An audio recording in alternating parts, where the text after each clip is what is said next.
விஜயபாஸ்கரை பொறுத்த வரைக்கும் புதுக்கோட்டை மாவட்டத்தில் திமுகவையும் விலைக்கு வாங்கி விடுவார். மருத்துவமனையிலிருந்து வரக்கூடிய புகார்களை கூட அந்த புகார் இப்போ ஆப்ரேஷன் பண்ணி கை போச்சு கால் போச்சு ஏதாவது இப்போ புகார் தட்டினா அந்த மருத்துவமனை நிர்வாகத்தை வர சொல்லி பல கோடி பேரம் பேசி வாங்கிடுவார். இப்படி மக்களுக்கான வெகுஜன எதிரி. அப்போது தாவேக்கா தான் இப்போ பசுமரம், இதெல்லாம் பட்டை மரம். அதனால் அவர்கள் அதை நோக்கி போகிறார்கள். இது வளமே நடக்கிறதான். கட்சிக்கார யாரும் போகலை. இது போன்ற கார்ப்பரேட் மனநிலை உள்ள முதலாளிகள் மட்டும் கிளம்பிட்டாங்க. இப்போ இந்த வாரிய தலைவர்கள் கொடுத்தா தன்னுடைய கட்சியை தக்க வச்சுக்க முடியும்னு நினைக்கிறாரு. ஆனால் தன்னுடைய கட்சியில் இப்போ யாரும் இல்லை. நிர்வாகிகளை தவிர அத்தனை பேரும் வெளியேறிட்டாங்க. வெளியேறிய பிறகு விசிகா தனித்து விடப்பட்டிருக்கு. எதிர்க்கட்சி வேலையை எடப்பாடி வீரியமாக செய்தார்னா கண்டிப்பாக அடுத்த எடப்பாடியா தாவேக்காவா இதுதான் களம். திமுகவுடைய வாக்கு 15% போயிடுச்சு.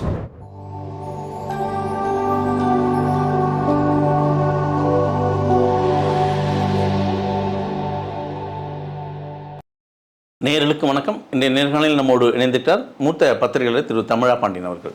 வணக்கம் சார். வணக்கம் சார். அதிமுகவில் இன்னைக்கு ஒரு பெரிதும் பேசப்பட்ட ஒரு தலைகள் இன்னைக்கு அமைதியாக இருக்காங்க. சிவி சண்முகம் ஆகட்டும், விஜயபாஸ்கர் ஆகட்டும். யார் எந்த பக்கம் போக போகிறாங்க? தாவேக்கா பக்கமா அல்லது அதிமுக நீடிக்க போகிறாங்களா? குறிப்பாக விழுப்புரம் மாவட்டம் அதிகாரம் சிவிஎஸ்லேருந்து பறிக்கப்பட்டிருக்கு. எப்படி பார்க்குறீங்க இதை? இப்போ சிவி சண்முகம் விஜயபாஸ்கர் 2 பேரும் தாவேக்காவில் இணைவது உறுதி. ஆனால் விழுப்புரம் மாவட்ட தாவேக்காவும் புதுக்கோட்டை தாவேக்காவும் இவர்கள் வருவதை எதிர்க்கிறார்கள். இவர்கள் முன்னாள் சட்டமன்ற உறுப்பினர்கள், அமைச்சர்கள். இவர்களை கட்சிக்குள் விட்டால் அதிகார பகிர்வு வரும். நீண்ட காலமாக விஜய் ரசிகர் மன்றமாக இருந்தவர்கள் இப்போ சட்டமன்ற உறுப்பினர்களாக மாறியிருக்கிறார்கள். ஆனால் இவர்கள் முன்னாள் ஏறக்கூடிய 10 ஆண்டு கால சட்டமன்ற உறுப்பினர்கள், அமைச்சர்கள். இன்னும் சொல்லப்போனால் குவாரி அதிபர்கள், மணல் குவாரி அதிபர்கள், மைன்ஸ் அதிபர்கள், இப்படி பல முகம் கொண்டவர்கள். விஜய் கட்சியில் இருக்கக்கூடிய இளைஞர்களுக்கு இவர்கள் வழிவிட மாட்டார்கள். முக்கியமாக சிவி சண்முகமாக இருக்கட்டும் அல்லது விஜயபாஸ்கர் ஆகட்டும், அதிமுக திமுக ஆட்சிகள் மாறினாலும் இவ்வளோ களம் மாறாது. அந்த தொகுதியில் அவங்க வெற்றி என்ற ஒரு இலக்கை நோக்கியே இருக்காங்க. வெற்றி வெற்றி வெற்றி. யார் தான் இவங்க? சிவி சண்முகம் ஆகட்டும், விஜயபாஸ்கர், யார் இவங்க? உங்களுக்கு பலம் என்ன? பலம் ஒன்றும் இல்லை. இவர்கள் விஜயபாஸ்கரை பொறுத்த வரைக்கும் புதுக்கோட்டை மாவட்டத்தில் திமுகவையும் விலைக்கு வாங்கி விடுவார். உதாரணத்திற்கு புதுக்கோட்டை மாவட்டத்தில் ஜின்னா ஒரு பெரிய கான்ட்ராக்டர். அந்த கான்ட்ராக்டர் அவங்க அப்பா 2 பேருமே அரசு கட்டிடம், மாநகராட்சி, மாவட்ட ஆட்சித்தலைவர், இப்படி இப்போ அங்கே புதுக்கோட்டை சுற்றி இருக்கக்கூடிய அத்தனை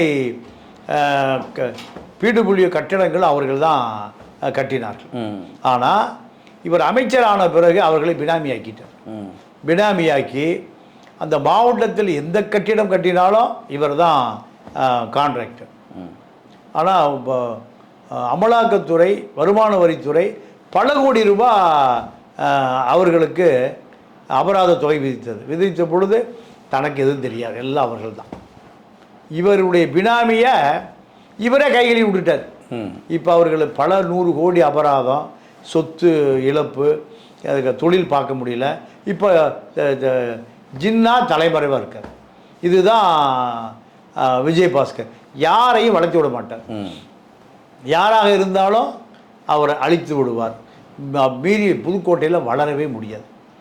திமுகவாக இருந்தாலும் சரி, தாவேக்காவாக இருந்தாலும் சரி, அத்தனையும் இவருடைய கட்டுப்பாட்டுகள் கொண்டு போய் விடுவார். இதுதான் விஜயபாஸ்கர். அதிமுகவில் ஹெல்த் அமைச்சராக இருந்த பொழுது போலியான மாத்திரைகள், போலியான கம்பெனிகள், ஃபேக் நிறுவனங்கள், கொசு அடிக்கிற கான்ட்ராக்டை 350 கோடி ரூபா இவரே போலி நிறுவனத்தை உருவாகி இவரே எடுத்துக்குவார். அதே போல் கொரோனா காலத்தில் பலாயிரம் கோடி ஊழல், எல்லாமே போலி பில்லு. மருத்துவமனையிலிருந்து வரக்கூடிய புகார்களை கூட அந்த புகார் இப்போ ஆப்ரேஷன் பண்ணி கை போச்சு கால் போச்சு ஏதாவது இப்போ புகார் தட்டினா அந்த மருத்துவமனை நிர்வாகத்தை வர சொல்லி பல கோடி பேரம் பேசி வாங்கிடுவேன். இப்படி மக்களுக்கான வெகுஜன எதிரி. ஆர்கே நகரில் டிடிவி எலெக்ஷன் நிற்கிற பொழுது 100 கோடி ரூபாய் வீட்டிலேருந்து கள்ளப்பணம் எடுத்தாங்க. உயிர்காக்கும் மருந்துகள்லேயே போலி மருந்தை கொடுத்த விஜயபாஸ்கர் இப்போ தாவேக்காவில் இணையக்கூடாதுன்னு தொண்டம் பூரா கத்துறான். அதனால் தாவேக்கா கதவும் அடைக்கப்பட்டு விட்டது, அதிமுக கதவும் அடைக்கப்பட்டு விட்டது. முக்கியமாக எடப்பாடி ஒரு பெரிய ஆளுமை, கிட்டத்தட்ட சசிகலா ஒரு ஜெயலலிதாவுக்கு பின்னாடி இருந்த ஒரு பெரிய ஆளுமையை விரலை விட்டு ஆட்டினார். டிடிவியும் சரி, டிடிவிக்கு ஒரு ஆதிக்க மிக்க ஒரு மனிதர், டிடிவி முக்கியத்துவ ஒரு பெரிய ஆளுமை. இவர்கள் 2 பேரும் விரலை விட்டு ஆட்டினவர் எடப்பாடி. இவருக்கே சவால் விட்டாங்க சண்முகமும் விஜயபாஸ்கரும் எஸ்பி வேலுமணியும். இன்றைக்கி எஸ்பி வேலுமணி சரண்டர் ஆகிருக்கு. இப்போ இவங்க கதி அவ்வளோதானா? இதோட அரசியல் வாழ்க்கையிலேருந்து ஒதுங்கி போச்சு. அதாவது நேற்று விமான நிலையத்தில் வேலுமணி கோவைக்கு நீண்ட நாளுக்கு பிறகு சென்னையிலேருந்து கோவைக்கு போனார். கோவைக்கு போய் அண்ணா சிலைக்கு மாலை போட போனால் 20 பேர் நிற்கிறான். 2000 பேர் நிற்கிற கூட்டத்தில் எவ்வளோ பேர் நிற்கிறான்? 20 பேர். அதிமுக காரன் முறை இவர் துரோகின்னு முடிவு பண்ணிட்டான். அதிமுகவை காட்டி கொடுக்க போகிறாருன்னு முடிவு பண்ணிட்டான். அப்போ இந்த இவர்களுக்கெல்லாம் பணம் பண்ண தெரிஞ்சது பல ஆயிரம் கோடி. ஆனால் அரசியலே தெரியல. ரெட்டையிலை எங்கே இருக்கோ அங்கே தான் அதிகாரம் இருக்குது. இவர் ரெட்டையிலையை தாண்டி அதிகாரத்தை உருவாக்க நினைத்து தோல்வி அடைந்த முட்டாள்கள் தான் இந்த சிவி சண்முகம், வேலுமணி, விஜயபாஸ்கர். இப்போ எடப்பாடியும் கதவை அடைத்து விட்டார், விஜயும் கதவை அடைத்து விட்டார். இவர்களுக்கு போக்கிடமே இல்லை. இப்போ செங்கோட்டையும் சரி, இங்கே என் ஆனந்த் அவர்களும் சரி, தாவேக்கா பக்கம் என் வீட்டு வாசலில் காத்திருக்காங்க. 1000 2000ன்னு காத்திருக்காங்க தாவேக்கா செய்கிறதுக்கு. திமுக தொண்டர்களாகட்டும், அதிமுக தொண்டர்களாகட்டும். இதை எப்படி பார்க்குறீங்க? கட்சியில் இருந்து எல்லாம் வெளியே வராங்களா? இல்லைங்க, அதாவது சென்னை மாவட்டம் பெரிய மாவட்டம். இப்போ 5 மாவட்ட செயல்கள் அதிமுகவில் வெளியேற போகிறார்கள். டி நகர் சத்யா, விருகை ரவி, வட சென்னை ராஜேஷ், கந்தன், பாலகங்கா. 5 மாவட்ட செயலாளர் ஆளுக்கு 2000 பேரை 10,000 பேர் திரட்டிட்டு தாவேக்காவில் இணைவதற்கு தயார். அப்போது இவர்கள் எல்லாமே ரியல் எஸ்டேட் அதிபர்கள். டி நகர் சத்யாவாகட்டும், விருகை ரவியாகட்டும், குடிசைகள் எரியும் கொழுத்து தீ வச்சு விட்ருவானுங்க. அது போல் அடுத்த நாள் காலையில் பாசியம் கன்ஸ்ட்ரக்ஷனு வீடு கட்டிகிட்டு இருப்போம். இந்த நபர்களெல்லாம் தொழிலை பாதுகாப்பதற்கு அதிமுகவில் ஒளிந்து கொண்டு இருந்தார்கள். எடப்பாடி இவர்கிட்டலாம் லீமா ரோஸ்ட்டு 500 கோடி வாங்கினதை போல் இந்த சமூக விரோதிகள்கிட்ட கோடிக்கணக்கான பணத்தை வாங்கிட்டு இவர்கள் சேர்த்து கொள்வது. இப்போ ஆட்சி இல்லை, கட்சி விட்டு வெளியேறலாம். இது இயல்பாக நடக்கிற விஷயந்தான். இவர்களுக்கு மக்கள் சேவையோ அல்லது அரசியலில் அடையாளமோ கார்ப்பரேட் முதலாளிகளைப் போல தொழில் பண்ணணும், கோடிகளை குவிக்கணும். இதுதான் இவர்கள் நோக்கம்.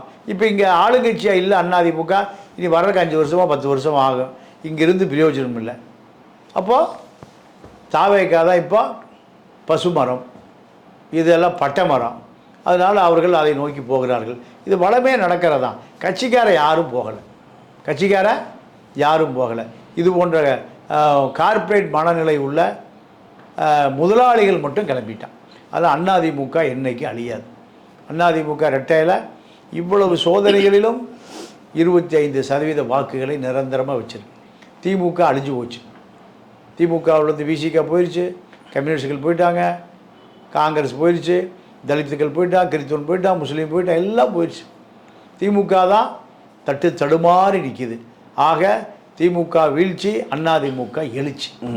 விஜய் பக்கம் இருக்கிற இந்த கூட்டணி கட்சிகள், குறிப்பாக திருமாவளவன், அதிமுகலேருந்து வரவங்கள வரவேற்கக்கூடாது, அது தவறான செயல் இவங்க செய்கிறது அப்படின்னு ஒரு கண்டனம்லாம் தெரிவிச்சிருக்காரு. இவங்க வரும் பட்சத்தில் தாவேக்கா சேர்த்துட்டா இவர் வெளியேறிடுவாரா? இல்லை, வெளியெல்லாம் ஏற மாட்டார். தனக்கு முக்கியத்துவம் இல்லாமல் போயிடும்னு நினைக்கிறாரு. இப்போ ஒரு வாரியம் 2 வாரியம் கேட்குறாங்க, ஆனால் ஒரு வாரியம் தான் கொடுக்குறேங்கிறாங்க.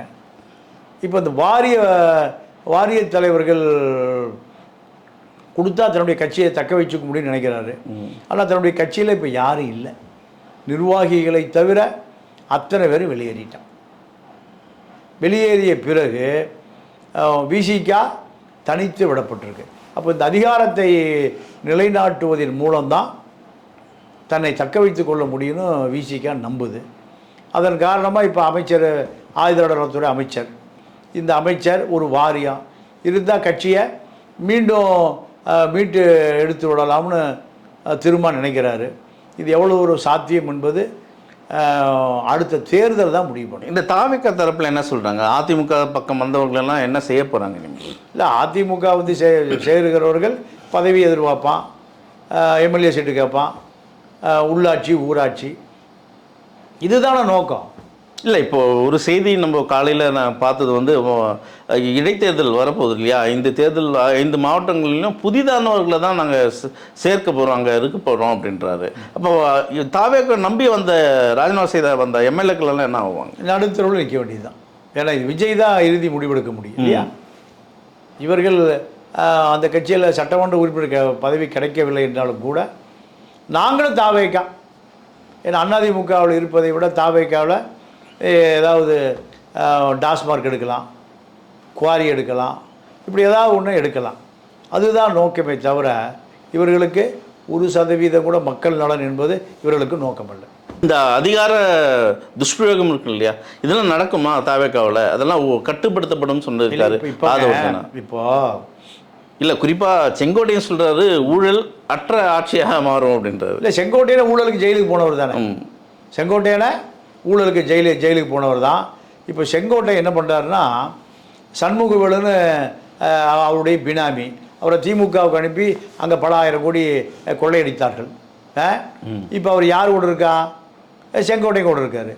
சென்னையை ஒட்டி இருக்கக்கூடிய அனாதீன நிலங்கள், ஆதரவற்றோர் நிலத்தை இவர் ரெவன்யூ மினிஸ்டர் இவரெல்லாம் பட்டா போட முடியும், டிஆர்ஓ சொல்லி பட்டா போட முடியும். இவர் ஒரு 1000 ஏக்கரா சண்முகவேலோ செங்கோட்டையனோ G² போட்டியாக S² செங்கோட்டையன் ஸ்கொயர் இப்படி 1000 ஏக்கராவை எடுப்பதற்கு திட்டமிடுகிறார்கள். மீண்டும் 2 வருஷம் ஜெயிலுக்கு போகிறது தான் செங்கோட்டையன். அதை தாண்டி வேறு வேலை இல்லை. மாற்றத்தை இங்கே எதிர்பார்க்க முடியாது. இவர்களுக்கு மாற்றத்துக்கு சம்மந்தமே இல்லையே. கம்யூனிஸ்டுகளே ஊழல் பண்ணுறாங்க. இப்போ எனக்கு கேட்ட சண்முகம், CPM சண்முகம் மட்டும்தான் இருக்கிறதுலே தகுதியான ஒரு சட்டமன்ற உறுப்பினராக தெரிகிறார். மீதி அத்தனை பேரும் ஊழலுக்காகவே பிறந்து ஊழலுக்காகவே வளர்ந்து ஊழலையே வாழ்ந்து கொண்டு பல கோடிகளை மக்கள் வரிப்பணத்தை திருடுகிற ஆட்களாகத்தான் தெரியுது. ஏன்னா எல்லாம் வழக்கு இருக்குது, எல்லாரும் மேலேயும் வழக்கு இருக்குது. இல்லை, வழக்கு இனிமேல் பாயும். இப்போ எடப்பாடி என்ன செய்ய போகிறார் சார் இந்த கட்சியை வளர்க்கறதுக்காக? அவருடைய திட்டம் என்ன? இல்லை, ரெட்டை இலை இப்போ வந்து எந்த இழப்பீடும் இல்லாமல் இருக்குது. 25% எந்த இழப்பீடும் இல்லாமல் இருக்குது. ரெட்டை இலையில் சேர்ந்திருக்க வேண்டிய 10% ஓட்டு பாஜக, பாமக, இந்த ஓட்டுக்கெல்லாம் இப்போ விழுகலை. அப்போ இவர் என்ன இனி செய்யணும்னா, பிரதான எதிர்க்கட்சி வேலை செய்யணும். 2021-26 எதிர்க்கட்சி வேலையை செய்யாத காரணத்தினால்தான் விஜய்க்கு அந்த வாக்கு பூரா போச்சு. இப்போ எதிர்க்கட்சி வேலையை எடப்பாடி வீரியமாக செய்தார்னா கண்டிப்பாக அடுத்த எடப்பாடியா தாவேக்காவா, இதுதான் களம். திமுகவுடைய வாக்கு 15% போயிடுச்சு. 25% இப்போ வாங்கின ஓட்டு 15% கம்யூனிஸ்டுகள், பிசிகா, கிறித்துவ ஓட்டு, முஸ்லீம் ஓட்டு 15% போயிடுச்சு. 10% வைத்து ஆட்சியை கண்டிப்பாக பிடிக்க முடியாது. 25-35 வரலாம், 10-35 வர முடியாது. அதனால் எதிர்காலம் அதிமுகவுக்கு தான். இதை எடப்பாடி சரியாக தாவேக்காவுடைய அரசியல் நிகழ்வுகளை, அரசியல் தொடர்புகளை சரியாக கண்டிச்சார்னா, சரியாக மக்கள்கிட்ட அம்பலப்படுத்தினார்னா, கடந்த காலத்தில் செய்த தவறுகளை எல்லாம் விட்டு கரெக்டாக செஞ்சார்னா கண்டிப்பாக அவருக்கு ஒரு பெரிய எதிர்கால வாய்ப்பு. அவர் கூட்டணியில் இருக்கிற பாமக தலைவர் அன்புமணி என்ன சொல்கிறாருன்னா, இந்த இடைத்தேர்தலில் வந்து ஒரு பொது வேட்பாளரை நிறுத்துவோம் தாவேக்காவை தூக்கிறதுக்காக. அது நாங்கள் எந்த இடத்துலையும் வருவோம், திமுக, அதிமுக, பாமக பல பொது கட்சிகள் இணைந்து ஒரு வேட்பாளர் தேர்ந்தெடுப்போம் அப்படின்றாரு. அது அவருக்கு அரசியல் அமைச்சரான தவிர பொது வேட்பாளர் அப்போ இந்த கட்சி மேல் நம்பிக்கை இல்லாமல் போயிடும். அதிமுக மீது நம்பிக்கை இல்லாமல் போயிடும். அதனால் அதுக்கு வாய்ப்பு இல்லை. பொது வேட்பாளர் என்கிற களம் இப்போ இல்லை. திமுக தனியாக நிற்கணும், அதிமுக தனியாக நிற்கணும், தாவேக தனியாக நிற்கணும்.